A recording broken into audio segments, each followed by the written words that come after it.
Test. I think I'm on. So we're going to start in a few seconds because people still come in.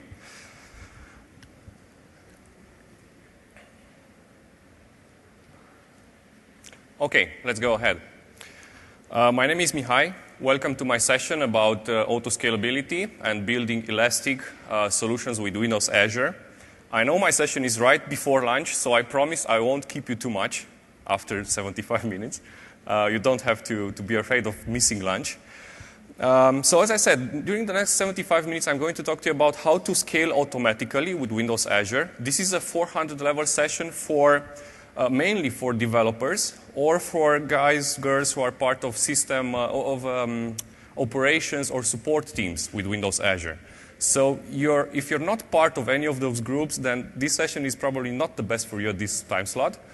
If you decide to stay, then you have been warned. This is for you then. As I said, my name is Mihai. I am a Microsoft MVP on Windows Azure, which gives me the opportunity to talk to the product team. I understand very well what they do, and I also see their roadmap, their forthcoming releases, the new features they're going to release. I'm very in close contact with those guys. I own my own software company, which I started almost 7 years ago. We do custom software development, and we do training for software companies.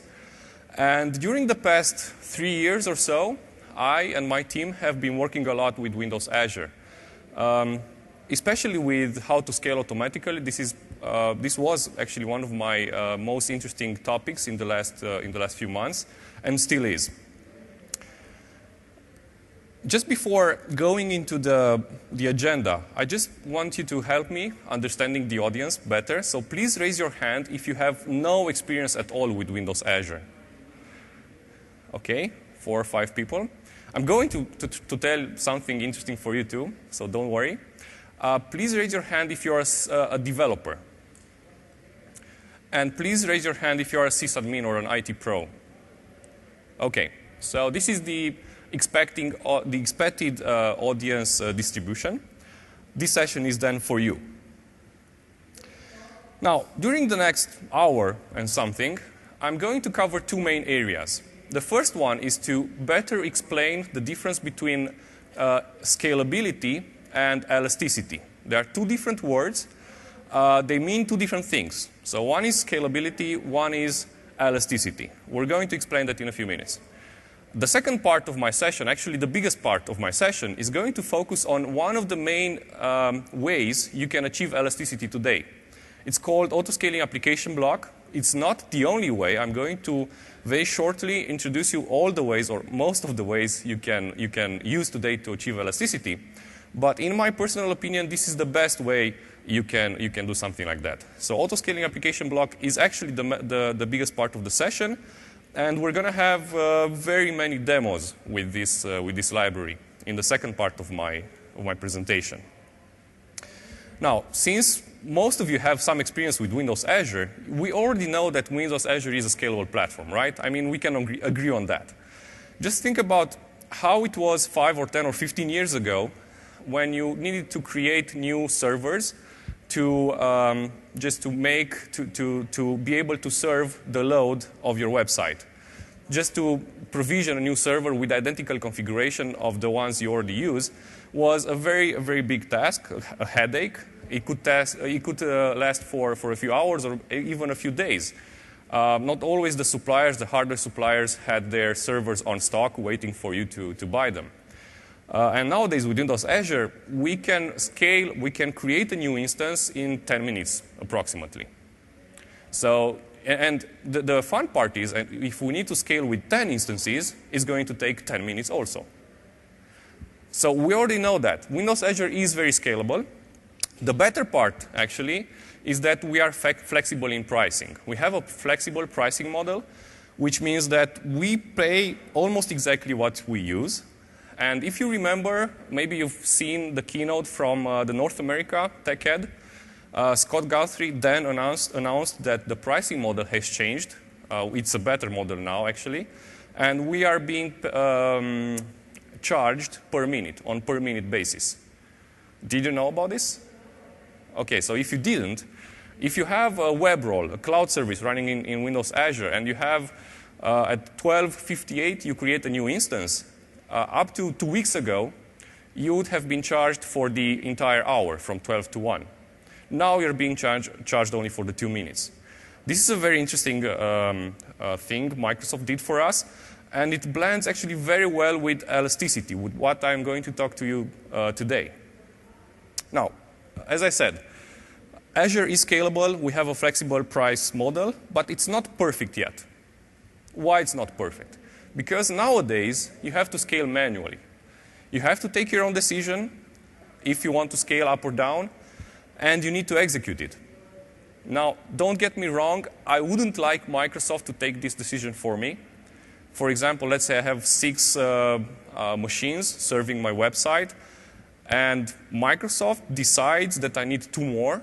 I wouldn't like that. So that's why they're not doing it, because it would have a big impact on my costs. So I'm supposed to take the decision to scale up or down. I would like very much to be able to automate this, though. And this is not quite perfect yet, but it's getting there. We are beginning to be flexible enough. And actually, this is my own personal definition of flexibility, of elasticity. Be able to scale, but not just manually, but also automatically. And before doing that, I'm just going to very briefly show you what manual scaling means right here. And as you can see over there, let's say I have a cloud service, a web role with with 2 web roles, each one of them using 1 machine. This is manual scaling right now. You go into the portal and you select a different number of machines. Okay, I'm going to discard it. I don't want to increase my costs as early. So this is manual scaling. What I'm trying to achieve is to be able to automate this. And there are a few options today. Eventually, all the options will use the Service Management API. Do you know about the Service Management API? Did you hear about it? Excellent. If you didn't, this is the first time you hear it. It's a set of web services, an REST web services, set of services, which are being used by the portal itself and exposed to us, so we can also use them from our own tools. So coming back to how we can scale automatically, we can write our own piece of code. This is, in my opinion, the worst possible decision we could take, because it would literally mean reinventing the wheel. We would do, again, something which was already done by somebody else and very well tested, maybe. So we have a lot of risks when writing our own code, but still we can do it. A better option would be to use PowerShell. I'm sure you're familiar with PowerShell. There are the so-called Windows Azure commandlets, an extension to PowerShell with a lot of commands you can use. And these commands will actually will target the Service Management API. And we already have those commands written for us. We just need to write some scripts to use them, to blend them together, actually. And then we can have somehow we can automate scaling. And if you think about it, this is a pretty good option, because those PowerShell scripts can be further integrated into your cruise control system. If you maybe you can set them as a process, a post-build process in your ALM set of processes. So this is already good enough. There are third-party tools. There are companies out there. One of them has this product in Windows Azure Store already. It's called Metrics Hub. I haven't had the chance to use it so far, so that's why I'm not presenting it. But it should be useful. I don't know. So third-party tools should be an option.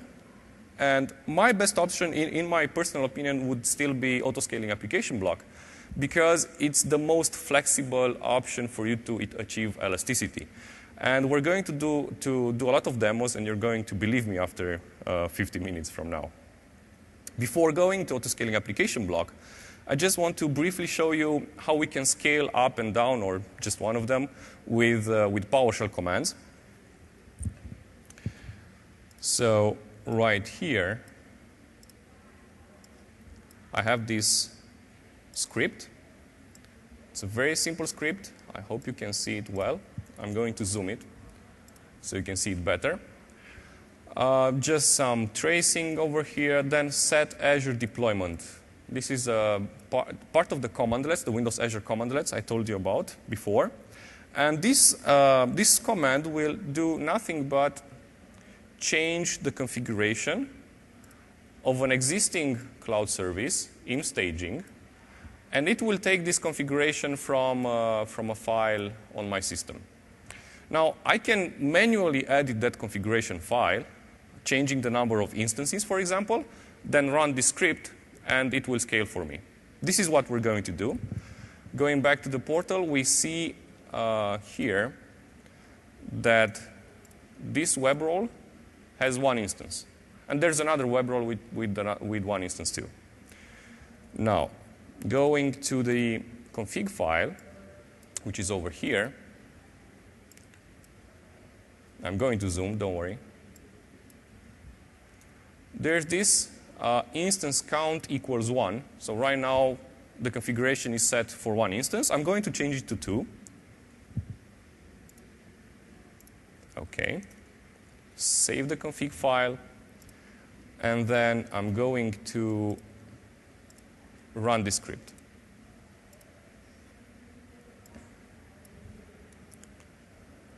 It's a small set of fonts, but you can still see it. It's doing something. And in between, I can search for Fiddler. So you can see, maybe we will be able to see the calls to the service. It will take some time, but nevertheless, it's going to be there. Oh, yeah. There are some posts to the to the Azure services, as you can see. I'm going to close this one because it's just using memory. Actually, it crashed. I think it crashed because of Fiddler. No, it crashed afterwards, so it's done its job. We are transitioning. We're creating a new instance right now. So we're going to wait for it just a few seconds to appear. It's not going to be ready in a few seconds, but we're going to see the transition. Yeah, there it is. So we have two instances in our web role. I'm going back to the config file, and so I will change this configuration back to 1. And further on, I'm going to start this script again. So this is a very basic thing you can do with PowerShell. Just automate scalability up or down. I'm not going to execute it now to scale down because I'm going to hurt it. I'm going to do it a bit later. OK. So this was very briefly scaling with PowerShell. Now let's talk about the main section of my session, which is called Autoscaling Application Block. How many of you have heard about Autoscaling Application Block? OK. 10 people approximately. First of all, this is part of the Enterprise Library Integration Pack for Windows Azure.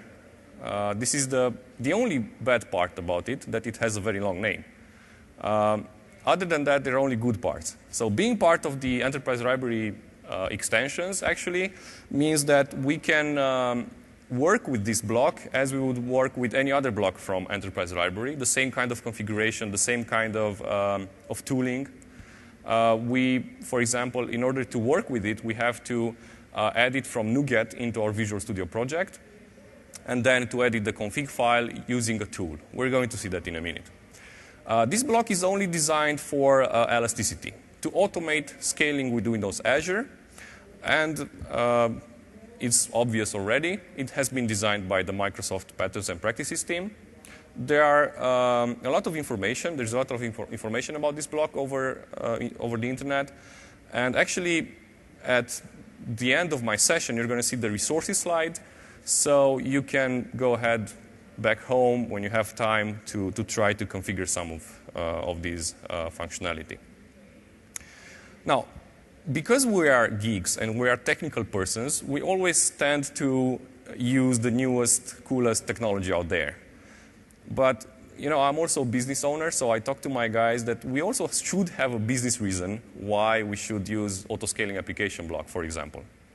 And the business reason behind autoscaling application block is very simple. It will help us minimize the costs, the operational costs. So right now I'm not talking about development costs. That's one thing, we cannot help that. I'm only talking about the operational costs. And let's see how. First of all, it will reduce the manual work. If we don't automate scaling, if you're not elastic, then you have to do it manually. Now, can you imagine having a person scaling up and scaling down and scaling up and scaling down, depending on some conditions? Let's say you have to scale up or down 20 times a day. That means a dedicated resource only for that. So that's why once you are able to define your rules and the criteria of your autoscaler, then the manual work is reduced to almost zero. So big reduction here on the manual work. Then, of course, you reduce the risks to make mistakes because it's automated. You test it, you come to the final version which you're satisfied with, and then you only use that. You won't have bugs, you won't have mistakes because you didn't think about, I don't know, which special case, which would be the situation when you'd write your own piece of code targeting the service management API directly. You would reduce this risk with AAB. And then pay exactly what you need. As you can see on the slide, I bolded the word exactly. It's not exactly in terms of, arithmetics. It's not 100% exactly, but it's close to perfection. It's closer, actually, after the announcement Microsoft has made with the per-minute pricing model. Right now, I've seen situations, scenarios in our work when you need to scale 5 or 6 times a day.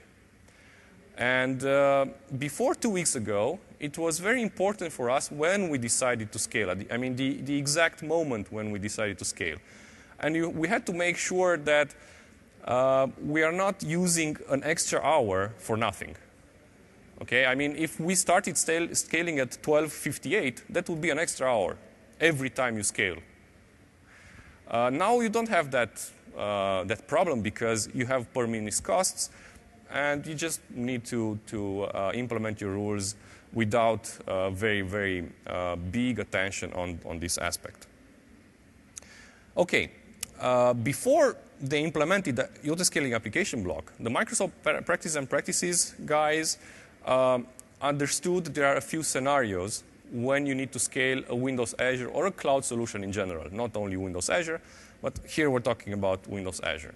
The first of all, which is the most obvious, is predictable load patterns. You have an application, let's say a business application, used by your own company, which needs to run during the business hours. And during the nights, it doesn't need, maybe it needs to run, but there's nobody using it. So you can implement a rule like having 6 instances, 6 virtual machines serving my cloud service, my web role, during the daytime, from 8 a.m. to 5 p.m., and only 2 instances in the rest of the time. It's very easy for you to implement a scenario like this with autoscaling application block. Being the most obvious one, actually it's also the most used one. But what about public applications? Web apps which face the public, which have anybody as a user. You cannot have a predictable load patterns. Actually, think about an online shop. They can predict Christmas, they can predict Black Friday, so there are obvious moments in a year which they can predict. But they cannot predict very accurately the difference, the variation of load during the day, during a normal day, let's say, or during a week. It's very hard to do that. It's very hard to achieve that. So in this specific scenario, which actually covers a lot of situations, you cannot implement a predictable load pattern. Instead, you have to react to something, react to usage variations.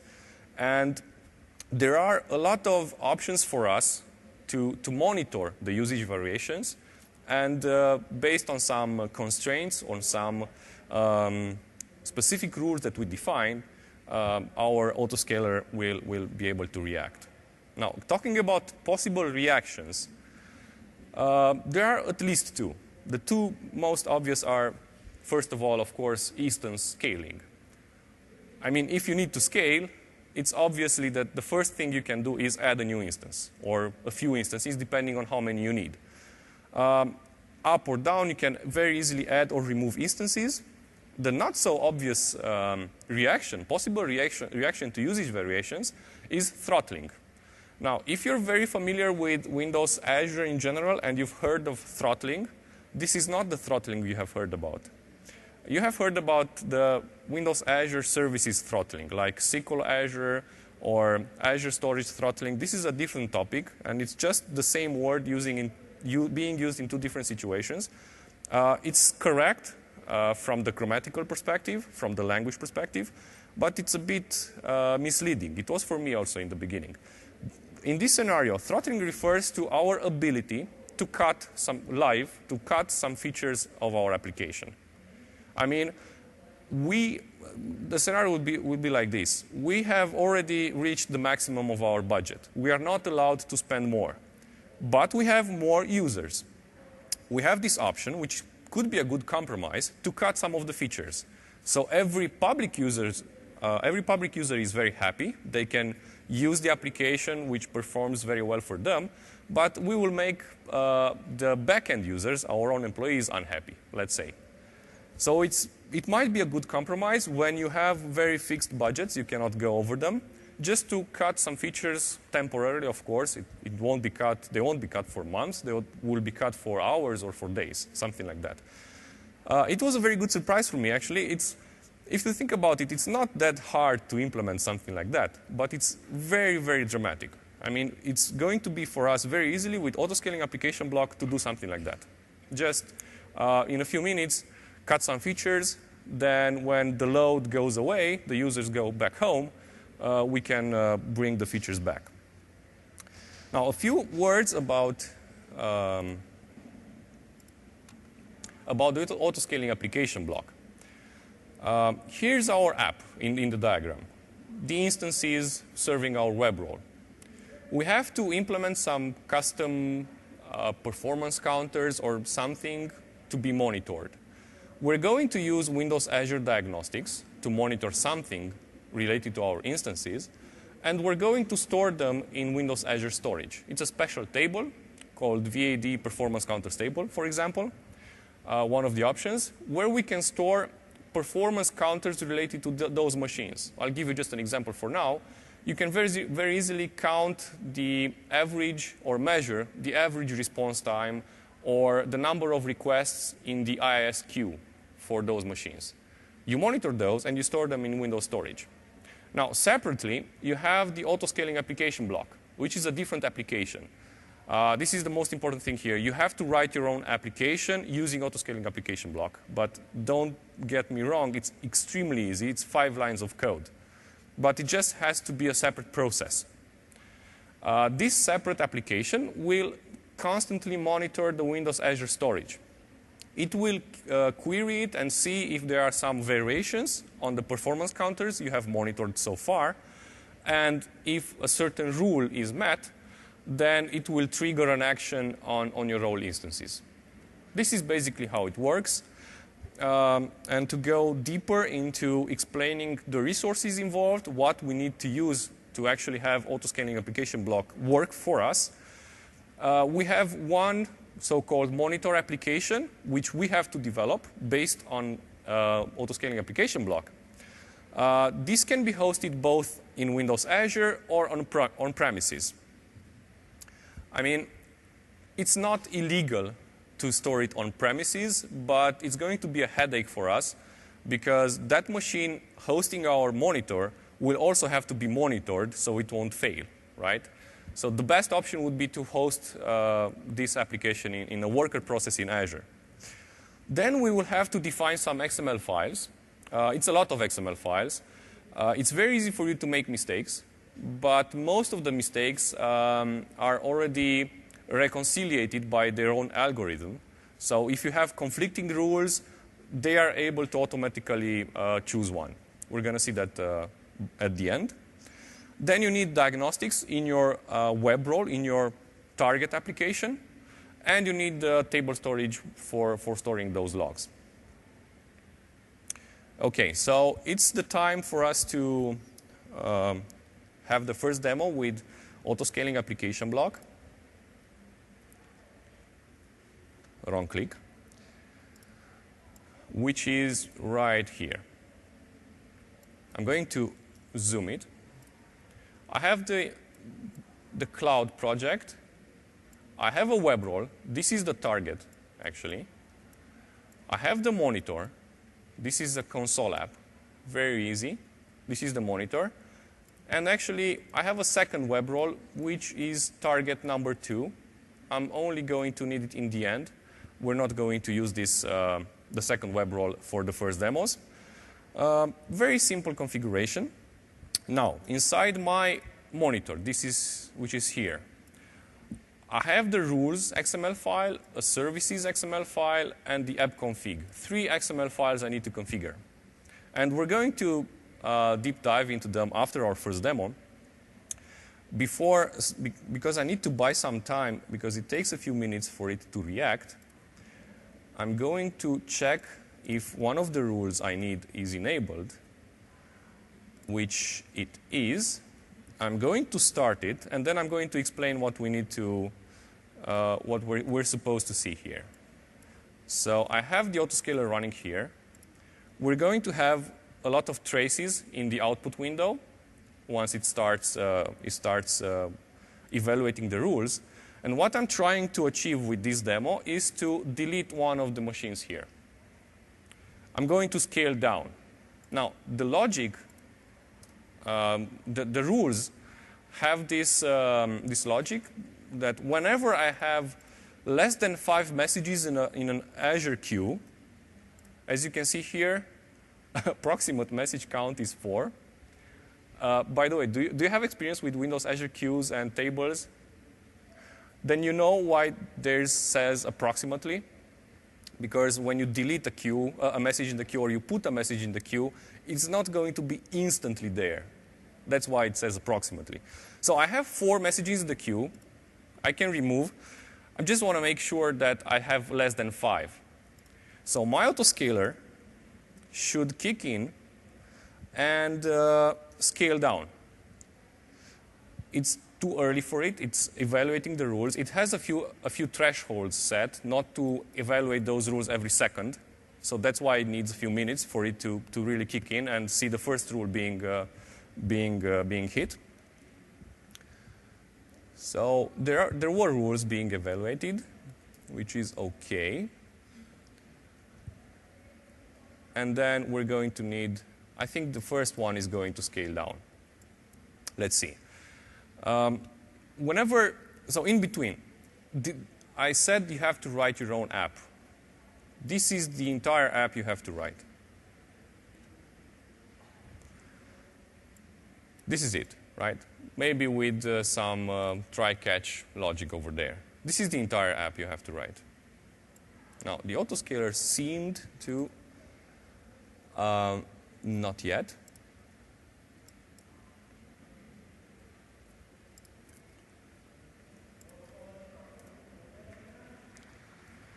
There are still 2 instances running. It's OK. I have a few thresholds. One of them is the rules are evaluated every minute. Then those rules are making an aggregate on some performance counters in a table, or in this case, a queue length, every 5 minutes. And then I have a stabilizer, which prevents me from submitting scaling requests, which right now is set to 1 minute also. So that's why I need a few minutes to scale. Should be there in a second. Let's see.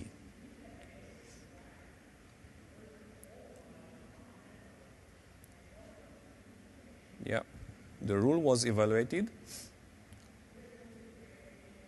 Yeah, so here we are. Some scaling requests are about to be submitted. This is the log I was looking for. and the second one were submitted. Now I'm going to scroll here and show you this value, absolute delta. This is just a log, which says that I'm going to increase by -1. I'm going to decrease, actually, the web role. So going back to the portal, we can see that it's already transitioning, and it's going to delete one of the instances being used by autoscaling application role.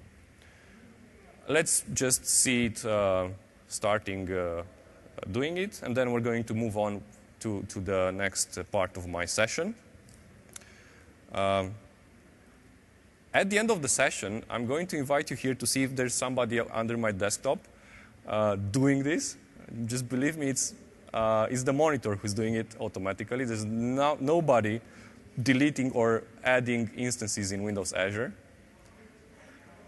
Well, that person can be in another room, I know.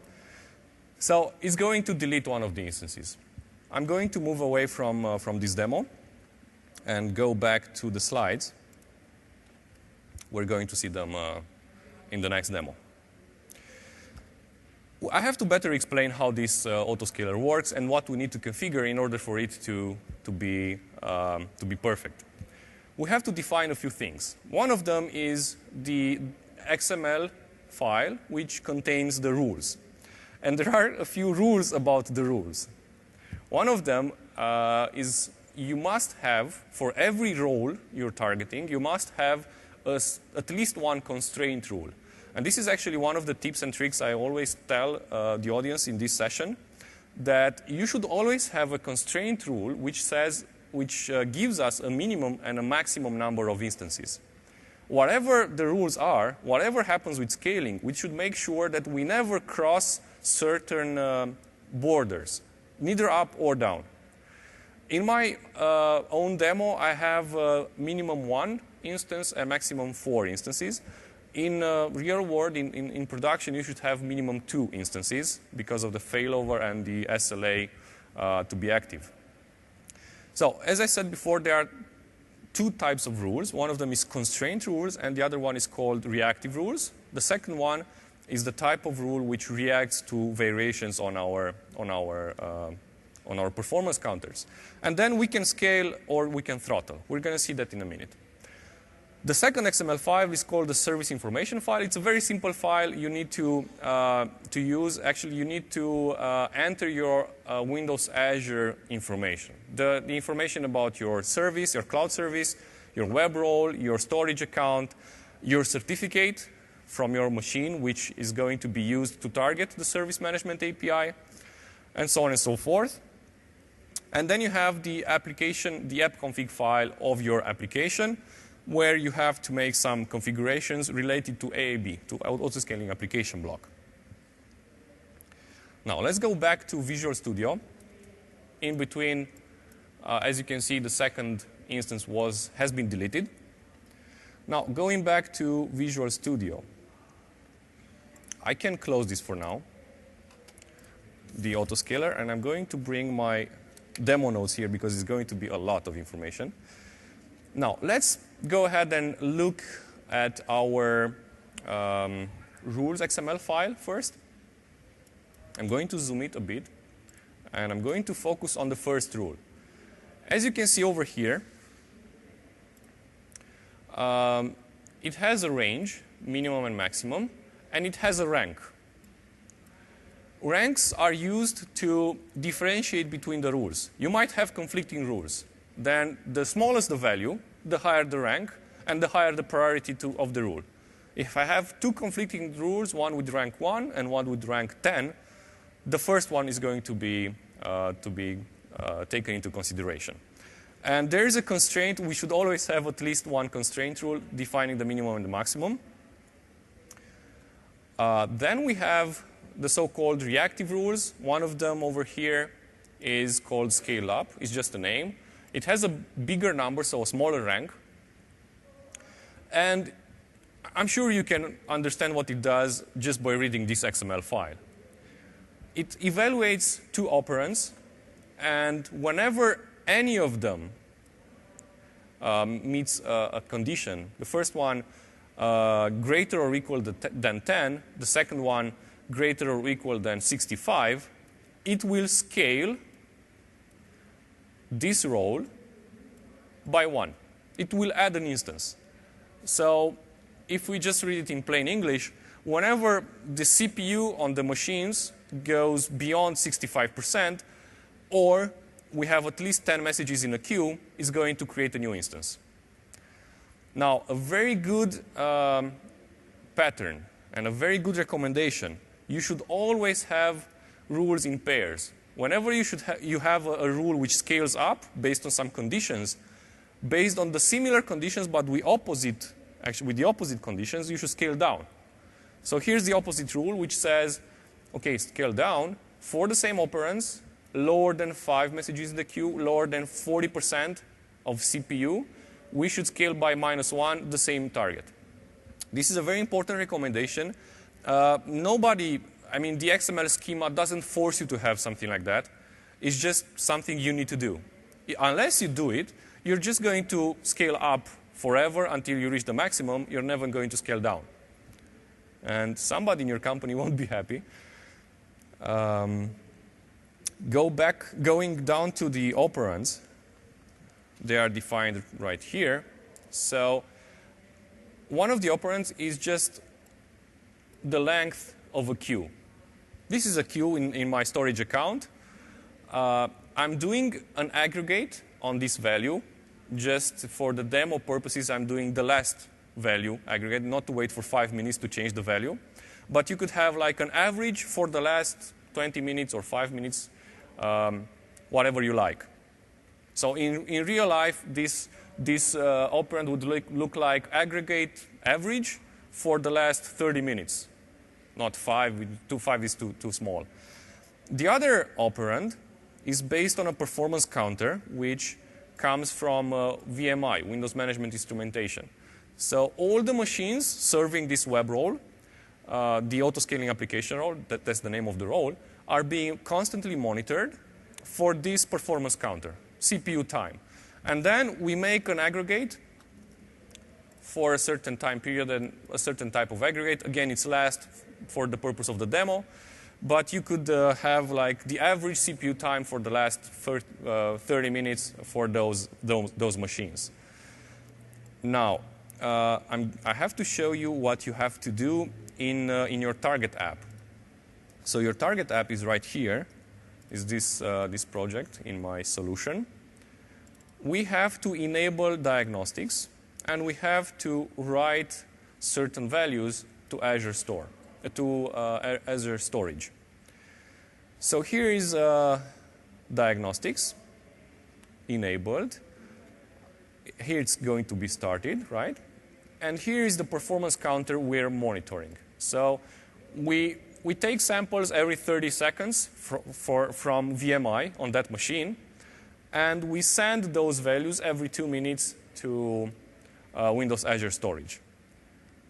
So there's a certain table in Windows Azure Storage which has this information, and I'm going to show it to you. I'm going to open a very nice tool, useful. It can be found on Codeplex, called Azure Storage Explorer. It's not perfect for large solutions, but it's good enough. And I'm going to filter for logs which have been put there, but for this deployment only. I don't care about other apps, so I'm going to filter. There are going to be a lot of information. There's going to be a lot of information, a lot of records, because I've been doing this demo for a few months now. But nevertheless, I just wanted to see that we have this table in Windows Storage, in Windows Azure Storage, which stores performance counters values. So these are the main artifacts you need to play around when you configure AAB. Now, it will take some time, I guess, for it to query. Right now, it's going to get 2,000 entities from Azure Storage. Let's see. The internet connection is very good, so it should be over in a second or two. Yeah, so a lot of information, a lot of entries, so many entries. And all of them are actually measuring this performance counter. Okay, now going back to my solution, I'm going to close this. I don't need it anymore. Another file you need to configure in your monitoring application is just the services XML file. I'm going to collapse some of the information I'm going to refer to later. Just basic info about your subscription, your certificate, the name of the environment, the web role, and so on and so forth. If you're fast enough and you can copy it, then go ahead. I don't care. It's just a demo solution. It's not in production. So this is another thing you should configure. And one of the very interesting stuff I mentioned during the slides is the so-called stabilizer. Now, the stabilizer is here for us to prevent having a yo-yo effect, like scaling up, scaling down, scaling up, scaling down every minute. It would just mess up all the Fabric controller infrastructure. Actually, in the end, it will mess up the performance of our app. So we don't want to scale up or down very often. The typical setting or the default setting for these values is 20 minutes. It can be higher than 20 minutes. I just put here 1 minute for the purpose of the demo. But you should have a stabilizer with, 30 minutes, 1 hour, just to make sure you don't scale too fast. And then just preventing your users from having a very good experience. The third XML file is this app config. You can edit manually, or you can use the tool called Enterprise Library Configuration. If you don't have it already, you can find it as an extension for Visual Studio. It's right here. You can search for it. I already have it installed. And I'm going to go through some of the settings of the autoscaler because we need to understand at least some of them. So the most basic ones are the location of the rules XML file and the services XML file. Very basic information. I'm not going to bother you with that. But there is at least one which is very important. That's why I'm going to focus on it a bit. So there is one called execution lease. And let me expand it. OK. This setting over here refers to the situation when we have the monitor installed in a worker role in Windows Azure. And as you already know, a worker role can be itself served by at least 1 or 2 instances. It can be served by more than 1 instance. So let's say it like that. Why would you do it? For failover reasons. So you want to make sure that whatever happens, your monitor is running. So you put your worker role being served by 2 instances, which is perfect. You have failover. But what happens when both monitors, actually there are 2 different processes running on 2 different machines, they monitor the same thing, the same app, the same performance counters of the same app. So they reach to the same conclusion almost simultaneously, but not quite, like a few milliseconds away from each other. And they will decide to scale up by 2, each of them. What will happen to your infrastructure then? It's not where you want to be. So whenever you have the worker role being served by at least 2 instances, you should have an execution lease. It's just a flag in the blob, which it should be put to true whenever the first monitor encounters a rule and understands that it needs to submit some changes to the Windows Azure infrastructure. It will change that flag in the blob. And thus, you would make sure that nobody else will submit changes to the Azure infrastructure.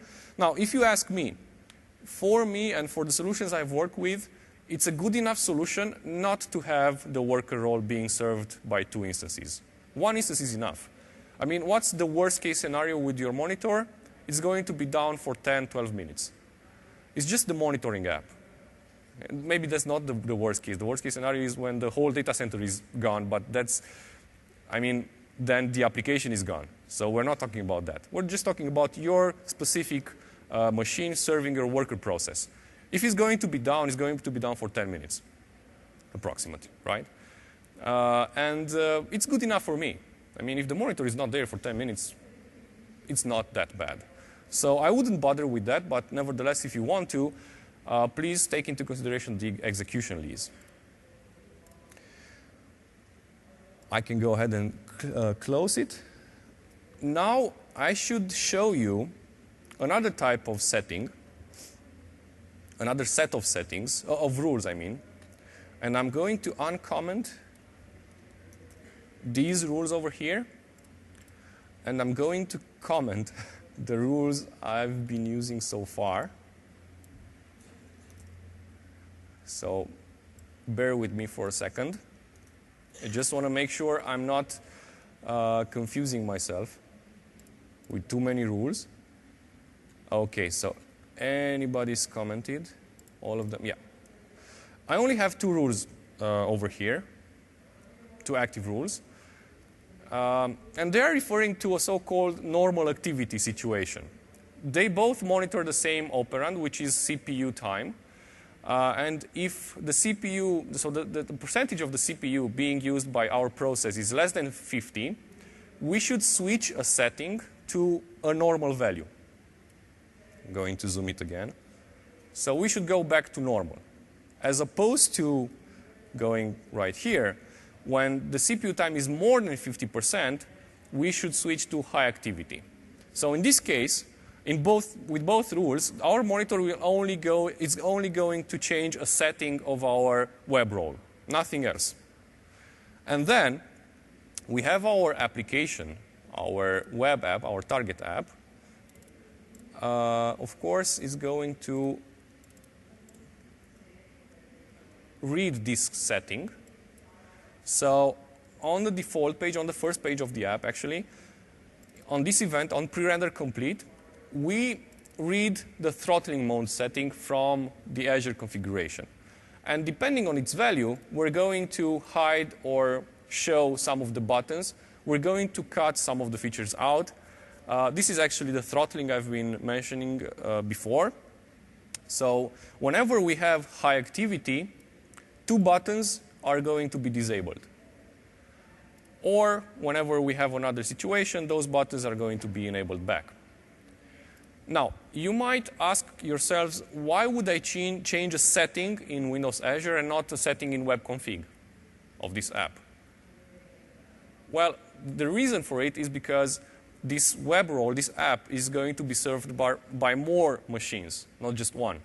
So we have multiple web configs. Each machine has its own web config. It's hard. It's not the place to have settings for the entire web role. The entire web role has a set of settings, right? We can see them right over here. I'm going to zoom again.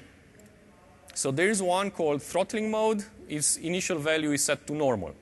And whenever things go beyond normal, so the CPU time goes beyond 50% in my case, this setting is going to be changed by the monitor, and then the application itself, the target app itself, monitors this value and is going to disable some of the buttons.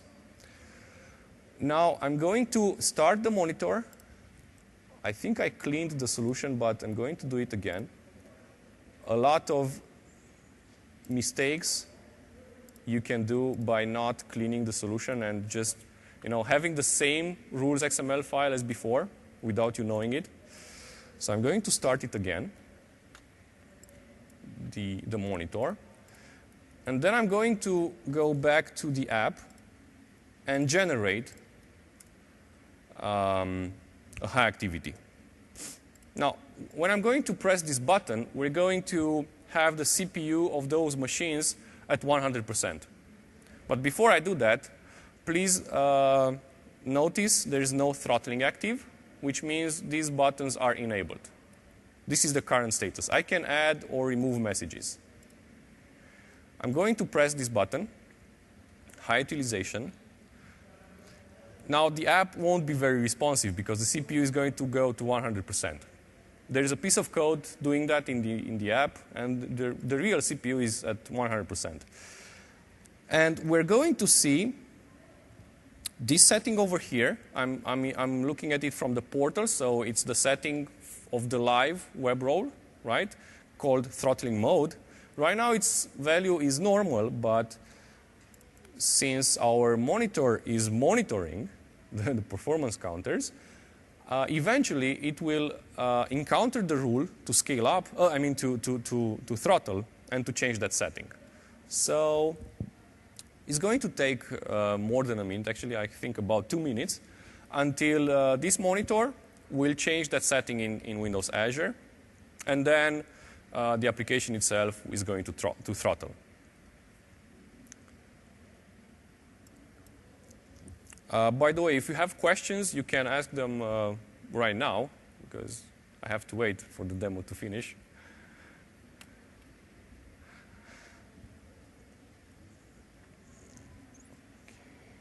Okay. Now, going back just for a second to our rules XML file.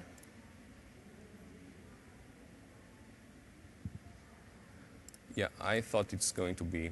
No, it's not. So going back to this file, I'm going to uncomment this section a bit later after this demo. I'm just going to anticipate some of it because we have some time. So the next demo is going to focus on, actually the last one, having two rules with the same rank, doing the same thing actually. They are both going to scale up the same web role, and they both have the same rank. The question would be, what happens then? And we're going to see that in a minute, because those guys have already reconciliated this situation. That's why I said before, it's very easy for you to make mistakes in this XML file, because the schema is not validating your business logic. It's only validating your, to conform to the schema. But those mistakes are not that bad, eventually.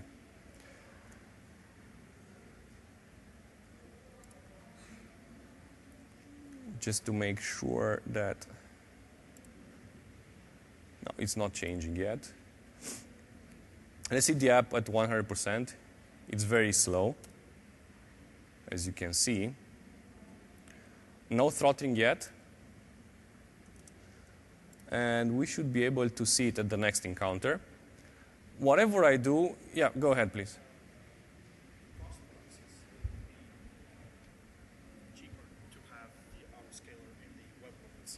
Mm-hmm. Why would you not recommend having it? I'm going to repeat the question. So for costs purposes, it will be cheaper to actually have the autoscaler inside your web role. Why wouldn't you do it? Well, I see no technical reasons for that. I mean, you can do it, of course, but I would separate them because of the business logic and what they're supposed to do. This is a long-running process. It's not a web app. It is supposed to run constantly. For a web app, you need an active request for it to run this process. So that's why I wouldn't keep it in the web role. In the meantime, the role configuration changes have been submitted. And I'm going to refresh this page because we're going to see eventually this configuration being changed.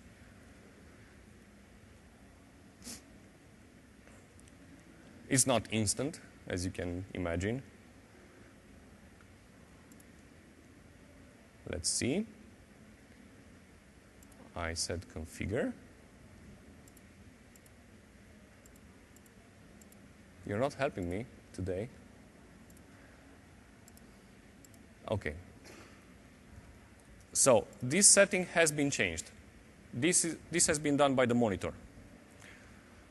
And now we're going to see our app being throttled immediately.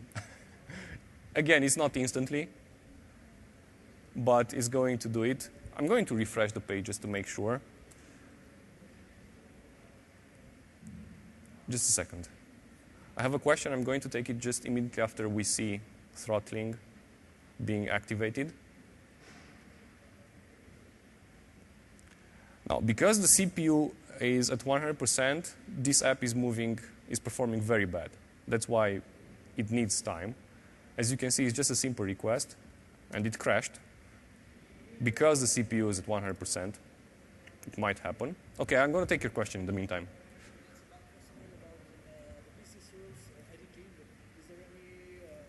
Tool. Yeah, the question was, can we edit those rules by using a tool other than Visual Studio? And my answer is no. Not yet, at least. You cannot do it. Now, the setting is right where it should be. The app is not responding, but it should in a minute.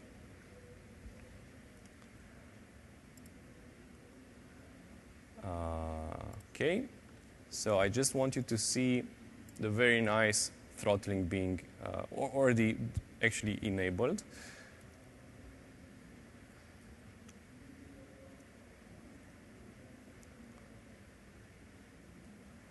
Now I'm thinking about alternatives, how to bring the CPU down. Oh, yeah.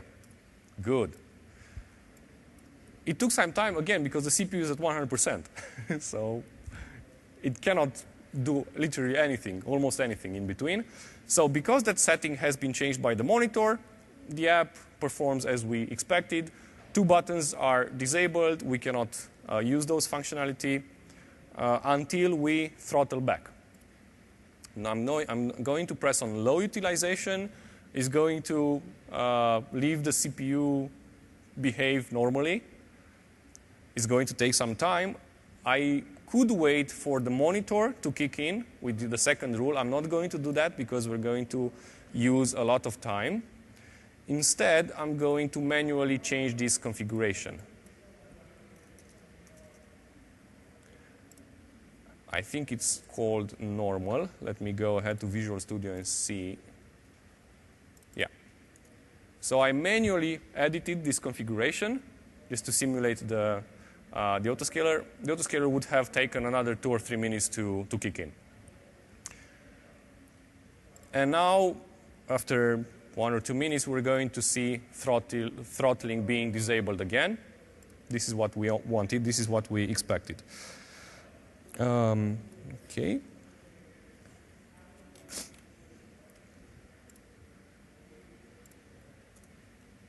Yeah, as you can see, the buttons are back. We can add or remove messages. No throttling being active. Perfect. Going back to the slides. There are a lot of mistakes you can do in general, but talking about AAB. First of all, which is not so obvious, actually is when you scale automatically while performing an update. So let's say your DevOps team is just releasing the new version of your app, version 2.0, and they don't close the autoscaler. They don't shut down the autoscaler. What happens when the autoscaler kicks in with a rule to scale up, let's say, you already have 4 instances, and you have the update going on. So it should be able to create 2 new instances, so having 6 in total. My question is, which version of your software will it use? Now, the good part is that it's guaranteed that it's going to use the new version. So you have an update going on. 1 instance is already updated to version 2, 3 instances still to version 1. Then the autoscaler kicks in, creates 2 new instances. Those new instances are going to have the second version of your app, which is perfect, and it's guaranteed by the way it works. I just talked, just to make sure at TechEd North America, I talked to the product team, and they explained the whole process of updating, and it's guaranteed that you have your latest version. The bad thing about it is that the update will take much longer, because you have your update process. Then this process will be stopped by the autoscaler. It will go again through the whole process, which takes some time. And then this one is going to be ended, and then restart your initial update process. So the worst case scenario when you autoscale while updating is it's going to take a lot of time. It's not very bad, but again, it's bad enough. Another common mistake is forgetting to have limits or wrong limits with minimum and maximum. This is obvious. You want to have at least 2 instances and maximum, I don't know how many, depending on the budget. Another common mistake is not to have opposite rules. As I explained before, when you scale up by monitoring some operands, you should be able to scale down using the same operands with the opposite conditions. Another set of common mistakes, one of them is to host the monitor on premises. As I said before, you need to make sure the monitor is running. So somebody has to monitor the machine the monitor is running on. It's not a big mistake. So if you're sure that that server is being monitored by somebody, then there's no problem. No stabilizer or very small values for the stabilizer. This is a very bad mistake because in the end, you're going to have very high costs and very bad performance for your users. You're going to be nowhere, actually. And this is one of the funniest mistakes. I did it last night, preparing for the demo. So I had all the rules set, aligned perfectly. I should have scaled. I saw the logs in the monitor saying that the requests have been submitted, but nothing happened in the portal. That's because I already reached the maximum number of instances in my cloud service. As you know, I might be mistaken here, but as far as I know, by default, a cloud service has 20 instances, 20 cores, the upper limit. So equivalent would be you either have 20 small cores or you have 10 big, which is the next one? Medium, thank you. So the equivalent of 20 small cores is the upper limit of your cloud service. You can change it if you contact Microsoft support.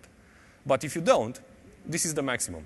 And whatever, if you call them or not, you're going to have a maximum number anyway. It's very easy to reach it. Actually, I'm using a demo subscription for this presentation, and this subscription has a total of 6.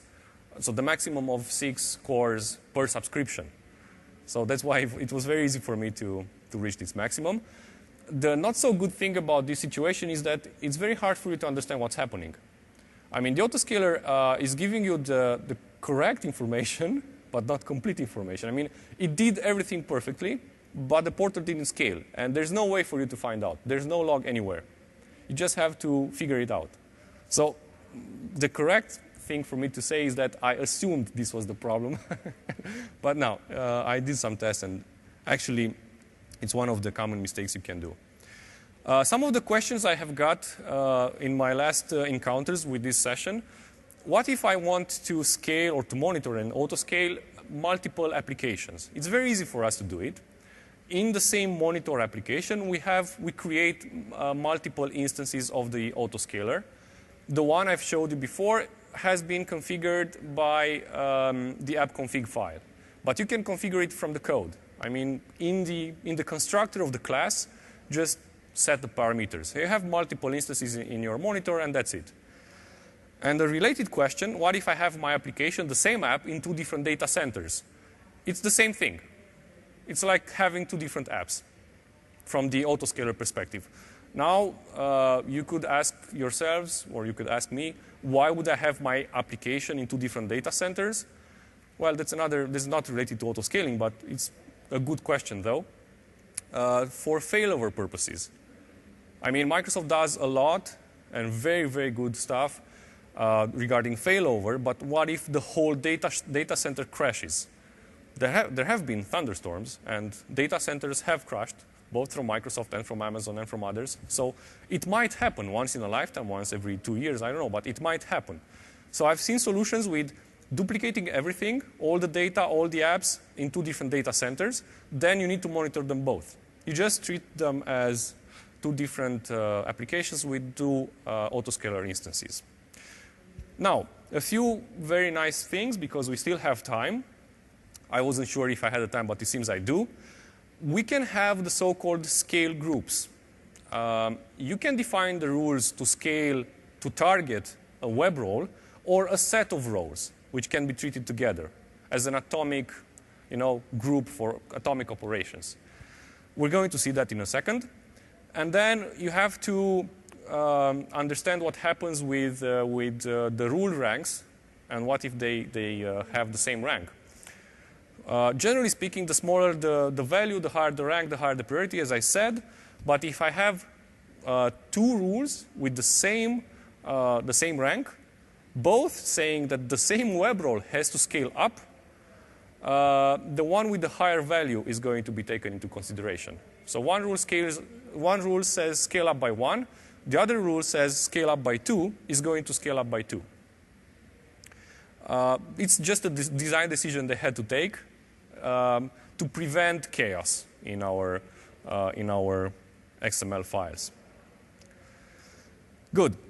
So let's see. Scale groups, rules conciliations, and max scores, if you have the time. Scale groups. First of all, I have described one scale group here called all roles. And it contains all the roles of my cloud service. The very interesting setting over here, this one, is referring to the ratio applied to the scale action. So we have a rule which says, OK, scale this group by 1. That value 1, is going to be multiplied by this ratio. So you can define a web role which has a ratio with the value 2. And that means it's going to be always double as the other web role. Because I have limited number of cores, I put 1 here in my first demo. If we have the time, I'm going to put much more than that, just to see that we reached our maximum cloud service cores. OK, so this is the scale group. I'm going back to the rules XML, comment out these guys. I don't need them anymore. I'm going to uncomment, only used during the last demo. This should be it.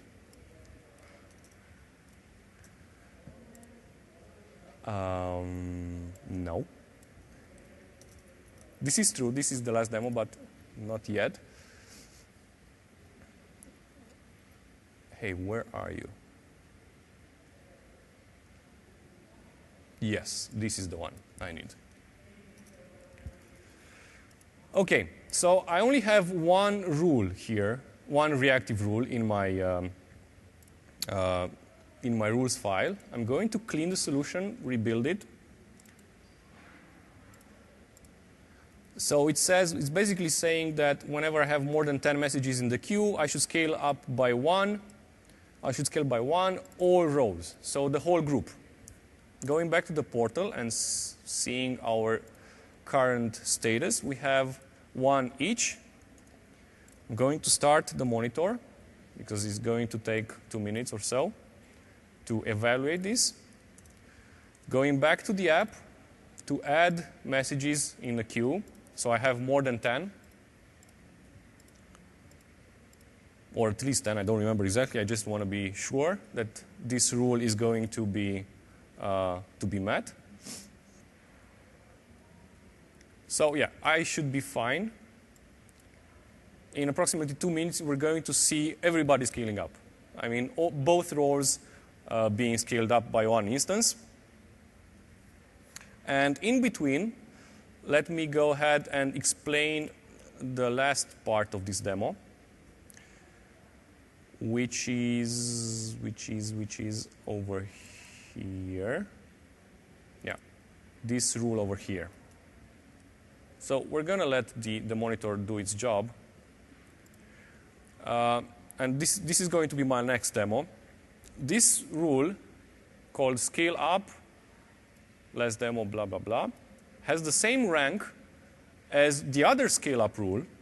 Now it's commented again, but there are going to be 2 rules with the same rank, both scaling the same role. One of them scaling by 2, the other one scaling by 1.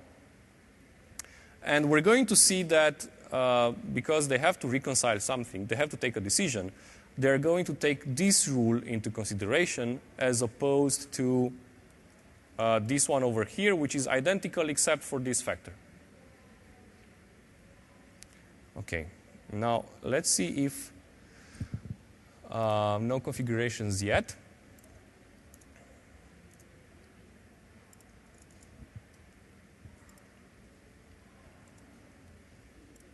Yeah, quick question, please.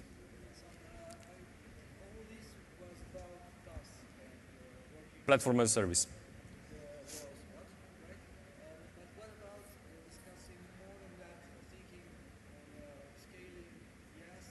Mm-hmm. So the question was, this talk has been about platform as a service, which is true.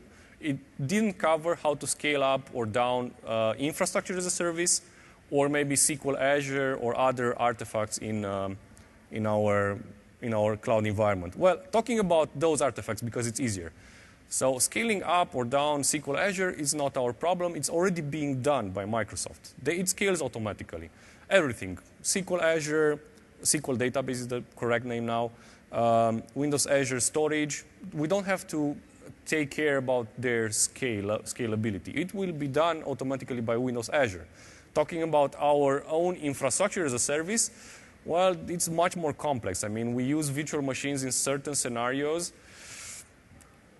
I don't know. I mean, let's say maybe if you use, I can imagine a situation when you use infrastructure as a service. So you have, let's say, 2 virtual machines hosting the same website with a load balancer, a software load balancer on top of them, and you want to scale automatically. You cannot do this with autoscaling application block or any other way with the Azure tools. You have to implement your own PowerShell scripts.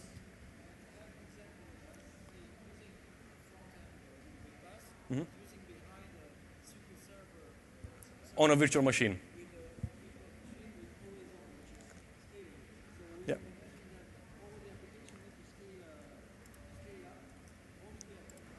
Yeah. So the question was, I have a front end with a web role and a back end with the virtual machine running SQL Server. SQL Server on a virtual machine. You cannot achieve that automatically, I mean, without writing some code. Either you write PowerShell scripts to scale your backend, or you write your own code inside this monitor, but you have to write it manually, and to target the service management API. Now, in the meantime, as you can see, some scaling requests have been submitted, and as you can see, both roles scale by 1. So we have defined our scale group, which includes both our web roles. They all scale by 1 instance. And because we don't have the time, I don't want to pass over 75 minutes, I'm not going to show you the last demo, but I'm just going to very briefly explain it.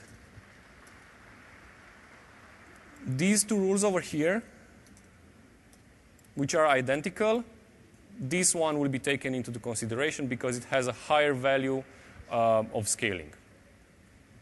We don't have the time to go into this right now.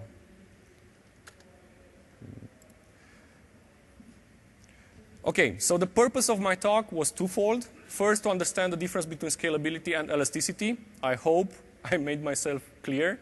Elasticity is automatic scaling. And the second part was to understand what you can do and cannot do with autoscaling application block. Thanks to some questions, we also understood what you cannot do with autoscaling application block.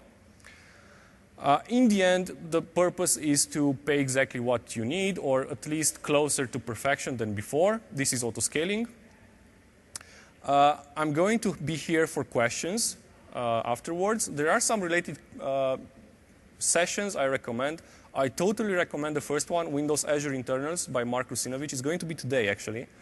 I don't remember the time, but just look it up. Mark Rusinovich today. It's going to be great. Some specific resources to this session.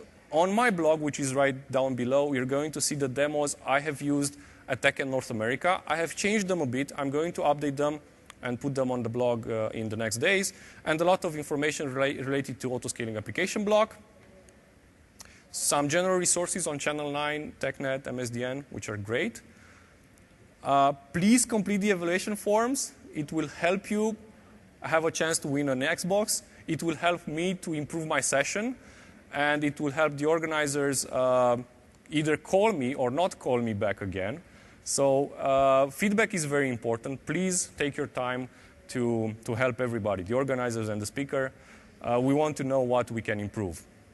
That being said, I'm here after my session for questions. Thank you for attending.